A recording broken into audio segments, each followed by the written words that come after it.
بتا دے گا کہ آپ سیکنڈری اسکول میں جائیں یا پرائمری میں جائیں یا کس میں جائیں۔ اگر آپ پہلے سے کسی پرائیویٹ یا گورنمنٹ اسکول میں پڑھا رہے ہیں تو آپ کو وہیں سے اپنا سرٹیفکیٹ حاصل کر سکتے ہیں۔ یہ آپ کے سپروائزر پر ڈیپینڈ کرتا ہے کہ وہ آپ کو باؤنڈ کرتا ہے کہ آپ نے اپنے جو لیسن پلانس ہیں 40 لیسن پلان وہ آپ نے کون سے کورسز سے لینے ہیں یا آپ کو فری ہینڈ دے دیا جاتا ہے، تو یہ آپ کو سپروائزر ہی بتائیں گے۔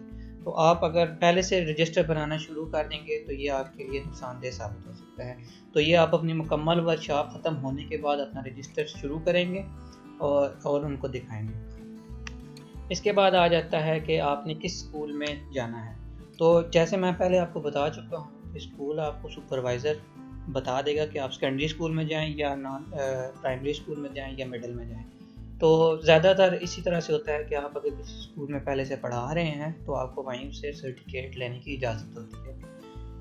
اس کی بک لیٹ آپ نے کہیں جمع نہیں کروانی، صرف آپ نے ایک سرٹیفکیٹ اسکول سے بنوانا ہے، اور سرٹیفکیٹ ضروری نہیں ہے کہ آپ لیٹر پیڈ پہ بنائیں، سمپل کاغذ پہ آپ کمپیوٹرائز بنوائیں گے تو زیادہ بہتر ہے۔ کمپیوٹرائز بنوا کر اس پہ آپ کی ہیڈ کی اسٹیمپ لگ جائے گی۔ تو اگر لیٹر پیڈ نہ ہو اسکول کا تو کوئی اتنا بڑا ایشو نہیں ہے۔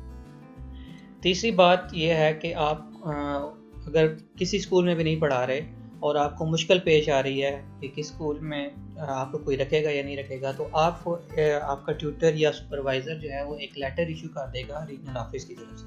وہ آپ کسی بھی اسکول میں جا کر دکھائیں گے تو وہ آپ کو نان سیلری بیس پر آپ کو 1.5 منتھ کے لیے اپنے اسکول میں ہائر کر لیں گے۔ اب آ جاتی ہے بات فائنل پریزنٹیشن کی۔ تو دوستو فائنل پریزنٹیشن میں آپ کو 2 لیسن پریزنٹ کرنے ہوں گے۔ یہ 2 لیسن ان 40 لیسن میں سے ہی ہوں گے جو آپ نے فائنلی پریزنٹ کرنے ہوں گے۔ ان فائنل لیسن میں آپ کو اپنی زیادہ سے زیادہ محنت کرنی ہے اور آپ ایسے ٹاپک سلیکٹ کریں کہ جو آپ جس کے اوپر آپ کم سے کم آدھا گھنٹہ بات کر سکیں یا اس کو پریزنٹ کر سکیں۔ اس میں آپ کی ایکٹیویٹی، آپ کی پریزنٹیشن اور آپ کے جو فائل ہوگی، اس کے علاوہ آپ کے ماڈل یا چارٹ، ان سب کی علیحدہ علیحدہ نمبرنگ ہوگی۔ اس وجہ سے جتنا آپ محنت کر سکتے ہیں اتنے آپ کو اچھے نمبر ملیں گے۔ اب آپ کو اردو میڈیم کے سبجیکٹس کے بارے میں بتانے لگا ہوں کہ اس کو کس طرح سے فل کرنا ہے۔ یا آپ دیکھ لیں اس میں آپ کو معلم کا نام، رول نمبر اور مضمون، عنوان وغیرہ، اور جس جماعت کا آپ پڑھانے لگے ہیں، اور طلبہ کی تعداد اگر آپ لکھنا چاہیں تو آپ کی مرضی ہے، نہیں تو رہنے دیں۔ اور اس کے ساتھ آپ اس کی حاشیے لگا لیں، اگر آپ حاشیے بنائے لینا چاہتے ہیں رجسٹر تو وہ بھی آپ دے سکتے ہیں۔ اب دیکھیں اس میں تدریسی معاونات آ گئی، یعنی وہ چیزیں جو ایک ٹیچر کو ایک کلاس کو پڑھانے کے لیے ضرورت ہوتی ہیں، جیسے ڈسٹر، چاک، وائٹ بورڈ وغیرہ، یہ ساری چیزیں جو بھی، بک، پینسل، ہر چیز اگر آپ ایکٹیویٹی کرا رہے ہیں اور اس میں جو چیزیں شامل ہیں وہ بھی اس کے۔ اس کے بعد آپ کے پاس آ جاتے ہیں عمومی مقاصد۔ اس میں آپ 3 سے لے کر 4 تک کوئی عمومی مقاصد لکھ سکتے ہیں، یہ بک میں بھی دیے ہوتے ہیں۔ اس کے بعد اس ٹاپک سے ریلیٹڈ خصوصی مقاصد آ جائیں گے کہ بچے کیا سیکھیں گے اس ٹاپک کو پڑھانے کے بعد۔ اس کے بعد دیکھیں یہ آ جاتا ہے بقایا واقفیت کا جائزہ، یعنی کہ اس سے پہلے جو آپ کے بچے اس ٹاپک کے بارے میں کچھ جانتے ہوں اس کو آپ درمیان میں آپ کوسچن بنا کے لکھ لیں گے، اور اس کے ساتھ حاشیے کے دوسری سائڈ پر آپ اس کے آنسر چھوٹے چھوٹے کر کے لکھ لیں گے جو آپ نے تختہ سیاہ پر لکھنے ہیں۔ اس کے بعد اعلان سبق ہوگا جس میں آپ اپنے سبق کا عنوان لکھ دیں گے، اور اس کے بعد استخسارہ ہوگا، یعنی کہ آپ نے اس مضمون جو آپ کا ٹائٹل ہے آپ نے اس کو اس کی پریزنٹیشن جو ہے وہ سٹارٹ کر دینی۔ اگر آپ کی پریزنٹیشن لمبی ہے تو آپ اس کو 2 مراحل میں تقسیم کر دیتے ہیں، پارٹ 1 پارٹ 2 میں، یعنی کہ پہلا مرحلہ اور دوسرا مرحلہ۔ پہلے مرحلے میں آپ اس کو پریزنٹ کریں گے، اور اگر وہ پریزنٹ کرنے کے بعد آپ نے وہ تمام چیزیں جو آپ نے بورڈ پہ لکھنی ہے وہ آپ اس کے بائیں والے حاشیے میں لکھنا سٹارٹ کر دیں گے، اور درمیان میں آپ نے تمام کا تمام لکھنا ہوگا۔ زیادہ سے زیادہ تصویروں کا استعمال کریں تاکہ آپ کو میکسیمم مارکس مل سکیں۔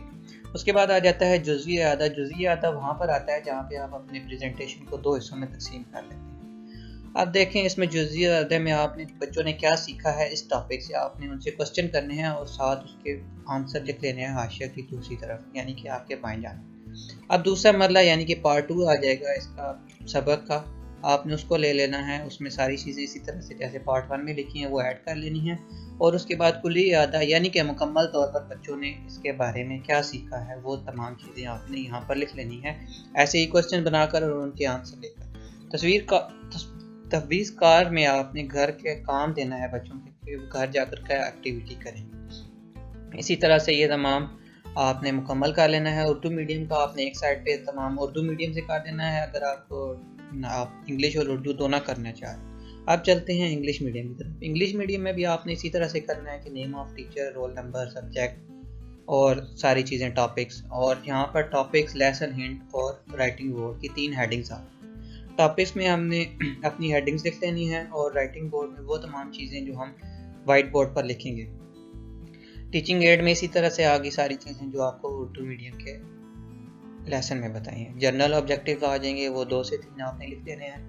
پھر اسپیسیفک آبجیکٹیوز آ جائیں گے اور اس کے بعد ہم چلیں گے آگے.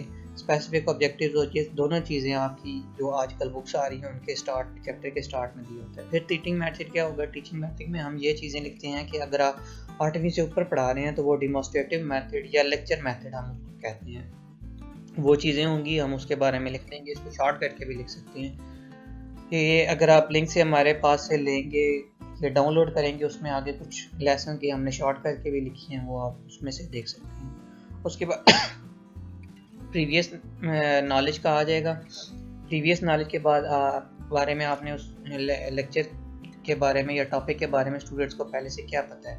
اس کے آپ نے چھوٹے چھوٹے سوال بنا لینے اور بچوں کو ان کے لیول کے سوال کرنے ہیں، اور ساتھ آپ نے اپنے دائیں جانب والے حاشیے میں یا مارجن میں آپ نے ان کو لکھ لینا ہے آنسرز کو. اب اناؤنسمنٹ آف ٹاپک آگے کہ آپ ٹاپک کیا پڑھا رہے ہیں، اس کے بعد آپ نے پریزنٹیشن اپنی سٹارٹ کر دینی. اسی طرح آپ نے دائیں والے حاشیے میں اپنی وہ چیزیں پوائنٹس جو آپ نے بورڈ پہ لکھنے ہیں وہ آپ لکھتے جائیں. اب نیکسٹ جو ہے آپ نے جیسے ٹاپک جو ہے وہ اپنا چوز کر لیا، وہ آپ یہاں پر اپنے ٹاپک سے ریلیٹڈ جو ہے جب ختم ہو جائے گا تو آپ نے کچھ کوشچن بنا لینے ہیں جو آپ بچوں سے پوچھیں گے کلاس اینڈ ہونے کے بعد. اس کو ہم ریکیپچولیشن کہتے ہیں. یہ ریکیپچولیشن آ گیا. آپ نے اسی طرح سے 4-5 کوشچن مختلف بچوں سے پوچھنے ہیں جو آپ کا پریکٹیکل ورک ہوگا اس میں، یہاں پہ بھی آپ نے لکھنے ہیں. اور پھر ساتھ ہی آپ نے ہوم ورک دے دینا بچوں کو کہ آپ نے کل گھر سے یہ کر کے لانا. یہ تمام لیسن آپ کو ایک لنک کے تھرو مل سکتے ہیں. آپ ہمارا چینل سبسکرائب کریں اور ڈسکرپشن میں دیے گئے ای میل ایڈریس پر آپ ای میل سینڈ کریں جس کا سبجیکٹ آپ لیسن پلانز بی ایڈ لکھتے ہیں تو آپ کو یہ اس فارم میں بھی مل جائیں گے، اور اس کے علاوہ مختلف مل سکتے ہیں مزید. لیکن آپ کو اگر یہ ویڈیو اچھی لگے تو آپ پلیز اس کو چینل کو سبسکرائب کریں اور شیئر کریں اپنے دوستوں کے ساتھ تاکہ ان کو بھی اس کا. اب چلتے ہیں کہ اس لیسن پلان کی لینتھ کیا ہونی چاہیے. تو میں ریکمینڈ کروں گا کہ آپ کو 8 صفحے کم سے کم جو ہے وہ اپنے ایک لیسن کے لیے مختص کریں تاکہ آپ اس میں اس کو کمپلیٹ کریں. آپ کا لیسن اتنا ہونا چاہیے کہ آپ اس کے اوپر کم سے کم 25 سے 30 منٹ بول سکیں تاکہ آپ کی کلاس کا جو ٹائم ہے وہ ختم ہو سکے اور آپ اس میں کوئی ایکٹیویٹی بھی کروا سکتے ہیں، آپ ماڈل یا چارٹ بھی پریزنٹ کر سکتے ہیں. تو اس بات کا خیال رکھیں کہ جو آپ نے یہ 40 لیسن پلان لکھنے ہیں اسی میں سے 2 آپ کے فائنل لیسن ہوں گے جو آپ نے پریزنٹ کرنے ہیں، تو ان کو آپ اچھی طرح سے لکھ لیں کیونکہ وہ فائل آپ کے سپروائزر یا جو ایکسٹرنل ایگزامینر آتے ہیں یونیورسٹی کی طرف سے ان کے سامنے پڑی ہوتی ہے اور وہ اسی کے ذریعے آپ سے سوال و جواب بھی کر سکتے ہیں. اگر آپ اس طرح کے لیسن پلان اپنے ای میل پر لینا چاہتے ہیں تو ڈسکرپشن میں دیے گئے ای میل پر ای میل کریں اور اس طرح کے لیسن پلان اپنے ای میل پر حاصل کریں. ویڈیو اینڈ تک دیکھنے کا شکریہ. اللہ حافظ.